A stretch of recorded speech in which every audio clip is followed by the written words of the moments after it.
All right, guys, here we go. This story right here infuriates me, not only because it happened, but also because nobody's going to talk about it. And this is like part and parcel of the problem with the media, part and parcel of the problem with the Republicans for supporting this stuff, and also part and parcel of the Democrats for how much they just like lay in a chalk outline of themselves on the ground, right? And they're just like, yeah, you do whatever the fuck you want. And maybe we'll chime in every seven days to have a little bit of pushback. Okay, here we go. Look at this. Trump judge blocks overtime pay for 4 million workers. This overtime rule is one of the most far-reaching economic reforms that President Joe Biden has fought for. So it was a rule that the Joe Biden administration came up with.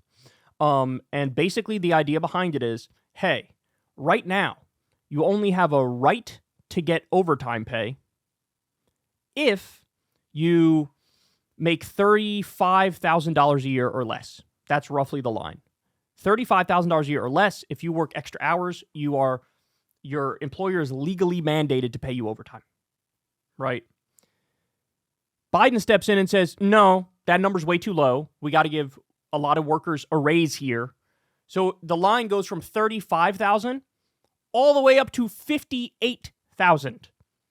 They massively increased that line. They nearly doubled that line. It gives 4 million workers a much-needed raise. Federal judge in Texas, Judge Sean D. Jordan of the U.S. District Court for the Eastern District of Texas, this is a guy who was appointed by Donald Trump in 2019, takes one look at this rule and goes, agree to disagree, and threw it out. In a system that makes sense, you would have 100,000 people protesting outside that guy's courtroom today. That's what would happen. In a system that makes sense, this would have been the leading story on CNN, on MSNBC, on the nightly news, even on Fox News, this would have been the leading story, pointing out that one unelected judge decided to throw out a raise for 4 million workers, people who desperately need a raise. In a world that made sense, every interview a Democrat gives for the next 2 weeks, they lead it by talking about the fact that a MAGA judge just threw out a pay increase for 4 million workers. In a world that made sense, in a system that made sense, any interview Donald Trump gives from now until his ass gets in office, the first question he'd be asked is, do you support the MAGA judge who just threw out a raise for 4 million workers? Do you support that? Do you support throwing out a much-needed raise for 4 million workers? Yes or no? Because we all know Trump postures as anti-establishment and populist and pro-worker. He's none of those things, of course. But why don't you hold his feet to the fire? Every Republican should be asked, do you support this? But instead, what you're going to find is exactly what you're seeing now. Literally, nobody else will talk about it. We will be the only ones to talk about it. Democratic politicians won't bring it up to hit Trump and Republicans over the head with. Republican politicians won't be asked about it, won't be asked to defend it, even though they believe in it. The judge, nobody will know what he looks like. Nobody will know what he's ruling on in the future. Nobody will know where his fucking courthouse is. None of that'll happen. Trump will never be asked about it in any way, shape, or form. So here you have a situation where Republicans objectively, empirically make life worse for 4 million people, and it's a yawn, and everybody moves on, and nobody talks about it again. Are you going to hear about it among those renegade truth tellers on independent media? Are you going to hear about it there? Is Joe Rogan going to talk about this for an hour in one of his episodes that comes out this week? Is that what he's going to do? No, he's not. He's going to hide it, and he's going to meat ride Trump like he's been doing relentlessly. Probably doesn't even know about it. Because our information environment is total shit. It is. Mainstream media sucks. Independent media sucks. The Republican Party sucks. Trump sucks. The Democrats suck because here you have been gifted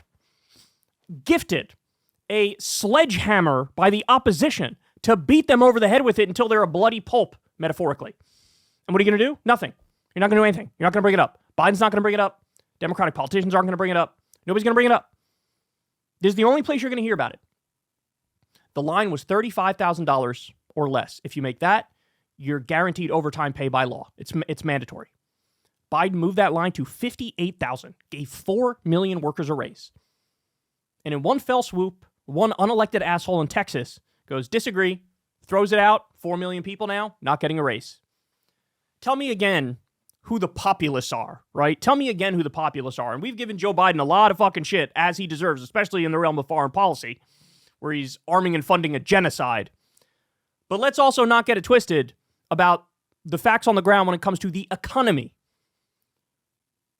Joe Biden is far more pro-worker than Donald Trump ever was or ever will be. Far, far more. And nobody's going to tell you that. Nobody's going to tell you that.